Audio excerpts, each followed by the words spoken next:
আমাদের এই সরকারের জনপ্রিয়তা এবং ভবিষ্যতের যে সার্থকতা তার সবচেয়ে বড় কারণ আমরা মৌলানা ভাসানীর ধানের শীষের মার্কাকে ধারণ করি। ধানের শীষের মার্কার মধ্যে যে রাজনীতি রয়েছে আমরা সেই রাজনীতিকে ঊর্ধ্বে তুলে ধরি। মৌলানা ভাসানী মৃত্যুর আগে যখন সর্বশেষ তৎকালীন সময়কার রাষ্ট্রপতি শহীদ জিয়া রহমানের সঙ্গে সাক্ষাৎ হয়েছিল, যখন হাসপাতালে রাষ্ট্রপতি তাকে দেখতে গিয়েছিলেন, তখন তাদের রাজনৈতিক আলাপ আলোচনার মধ্য দিয়ে তিনি এই সারবস্তুটি তুলে ধরেছিলেন। ধানের শীষের মধ্যেই নিহিত আছে ভবিষ্যতের গণতন্ত্র, স্বাধীনতা এবং সার্বভৌমত্ব।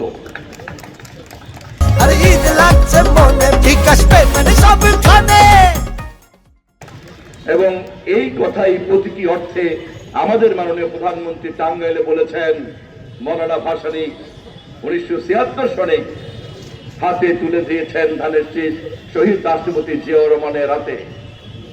সেই হাত ধরে বেগম খালেদা জিয়ার হাতে ধানের শীষ, সেই হাত ধরে আজ তারেক রহমানের হাতে ধানের শীষ। অতএব ধানের শীষ জানে ফরাক্কার সমাধান কেমন করে করতে হবে।